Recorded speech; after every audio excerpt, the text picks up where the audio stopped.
All right, hello, Team New Horizons family. This is Juwan Buford, broadcast from the Detroit metropolitan area.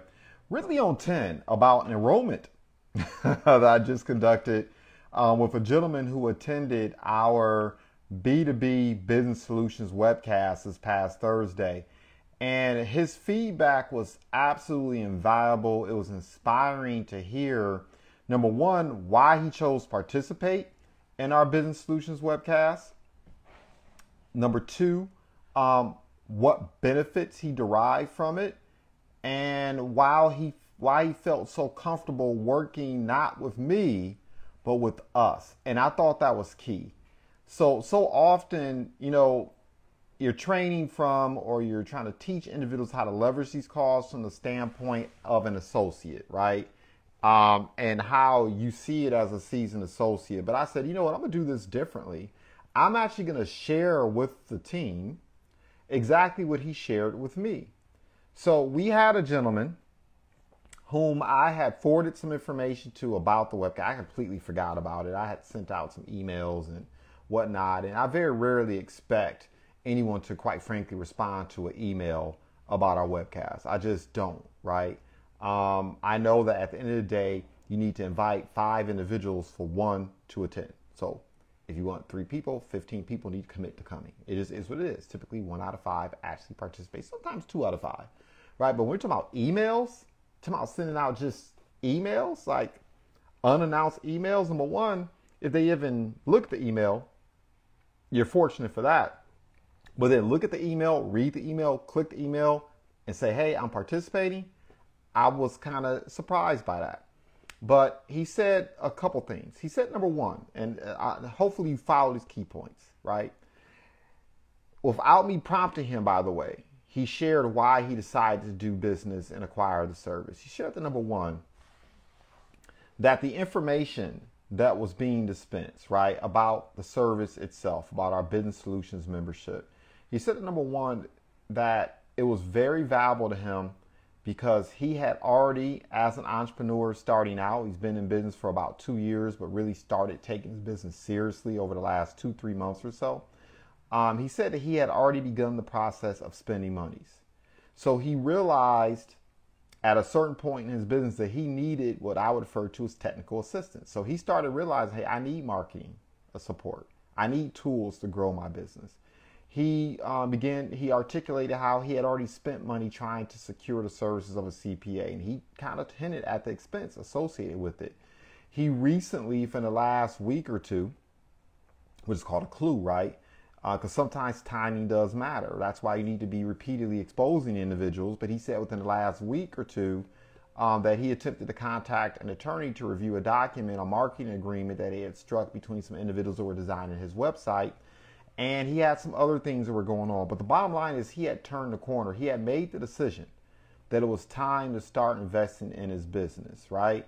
So often when individuals start out, they really don't take their business seriously. It's kind of like a hobby. And so because of that, they're not really willing to invest in the business. But what tends to happen is once a person's beta tested, meaning they have a product or a service, they begin to kind of lean in. They start generating revenues, they start taking on clients, and then a light bulb goes off. Oh, this dog has legs. I can actually do something with this business, right? And then they start making business decisions. Dogs don't bark at parked cars, and things start arising. What typically happens is they start bumping their heads, right?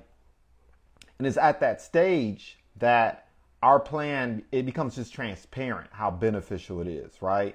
So that's typically going to be what? The business owner that's just getting started. Maybe their business is a year old, 2 years old, maybe 3-4 years old, but really about 2 years old is when this transition starts to happen, where you start taking your business seriously and you start looking to level up, and then you realize you need teams, you need resources, you need technical assistance, you need support. I thought this was key because it's important to understand who your target market is, right? Typically, the person is sitting in the basement ideating. They think they want to start up a business. That's really not our target market. I'm not saying we can't help them. I'm not saying they actually should have our plan then. Okay, that's when it's most valuable, right then, when they're just thinking about their business and structuring and putting the foundation together, right? You don't build a house starting with a bathroom and the kitchen sink. You begin with the foundation. And basically the services we provide are foundational services, right? But still, when a person's ideating, they're really not committed. When a person is a hobbyist with their business, they're really not committed. And so that's where you have the difficulty with sometimes working with individuals and helping them understand the value of our plan. You want to work with individuals who've kind of leaned in. They've reached a point where they're ready to start taking their business seriously. They're ready to commit, to invest in their business.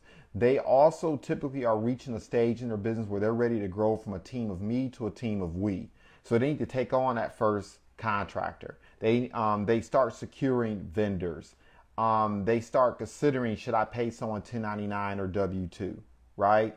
When they're really ready to level up. One of the questions I ask business owners all the time is, what are you most excited about? Where do you see your business growing? Where do you see it going? And if they don't have a positive response, or if they don't have a definitive response, if it's not obvious to me that they're really ready to invest and commit in their business and they see it as a means to earn grown adult income, like they're committed, I start to kind of pull back. So I thought that was very useful. So I wanted to share that. Okay. The other thing that he brought to my attention, and these were his words, he said he could sense our spirit, that we had a spirit for helping people.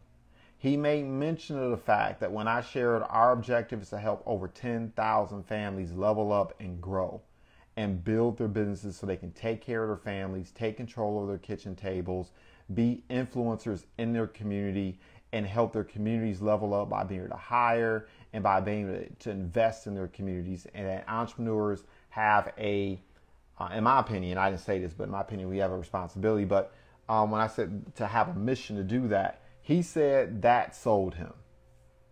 I want you to listen to that for a moment. He said that sold him. He said it was obvious to me as I'm reading my notes from the conversation we had that we were about helping people, that it was not about enrolling a membership.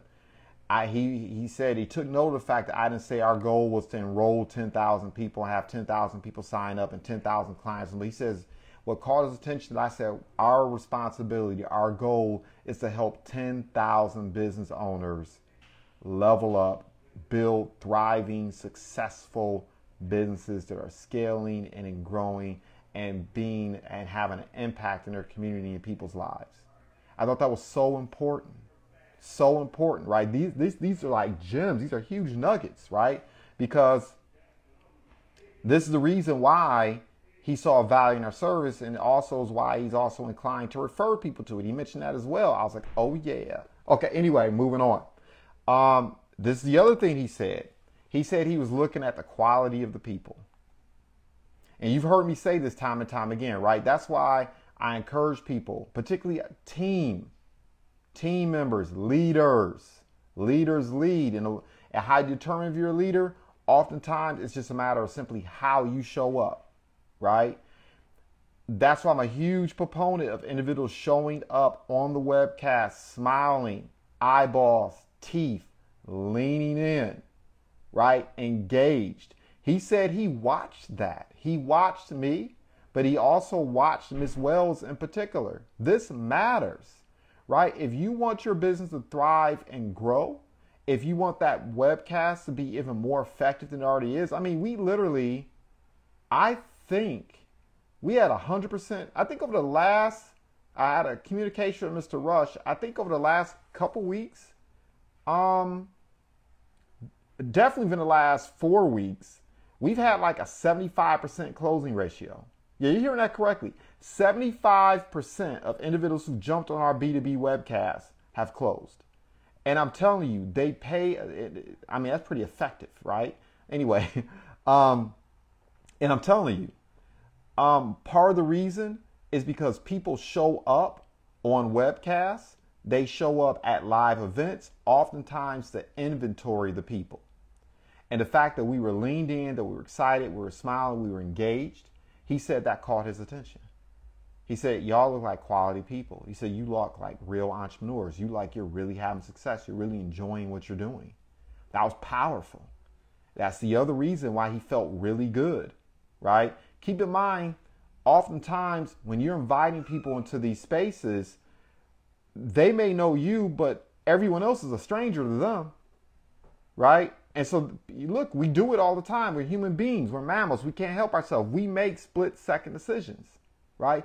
Based on body language, posture, all that stuff. We take that into account. It's called a first impression, okay? And we made a really good first impression.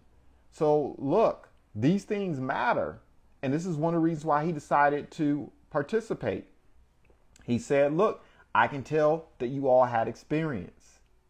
I was like, how could you tell that? He said the stories. He said the testimonies. He said, I could tell you, number one, that you had experience as entrepreneurs, being successful entrepreneurs. But he said, I could tell you had experience with the membership. He immediately tuned into that. He said, you shared a lot of different ways in which you personally utilized the plan. You're the other person who gave the testimony. He didn't know Ms. Wells was a business partner. He just knew Ms. Wells was on the line. And she started giving her testimonies about how the membership benefited her. That sold him. He's like, oh, it's credible. Most people are talking about not what it is, but how they've utilized it. This is a huge clue. Huge, right? Not only in terms of being effective at inviting people to the B2B Solutions call, but also in terms of how you go out in the marketplace and how you share the plan, right? Testimonies. As opposed to telling people what the service does, pull out your phone, pull out the app and say, hey, let me show you something. This is what we do. And instead of just pointing, you can do this, hey, this is how I used it. This is what it did for me. Be a product. I thought that was huge, huge nugget. And then the other piece that he gave was he said he found our energy, which I think very similar to spirit, but I know what he meant when he said energy as opposed to spirit. He said he found our energy inspirational. He said he could tell we were there to help people achieve their potential. It wasn't about what the plan did. It was about how it serves people, how we were able to articulate how it serves people, and the fact that we just weren't talking about, hey, we're the top sales organization selling this membership and we moving these. No, it was about, hey, we're helping people. We're helping people achieve their potential, level up, grow, take care of their families, be influential and effective in their communities. These are the things he seized upon. I don't recall who this man is. I know he's in my email group. I saw that I may have interacted with him a long time ago. In other words, he's a stranger. He did not remember me, and I certainly did not remember him.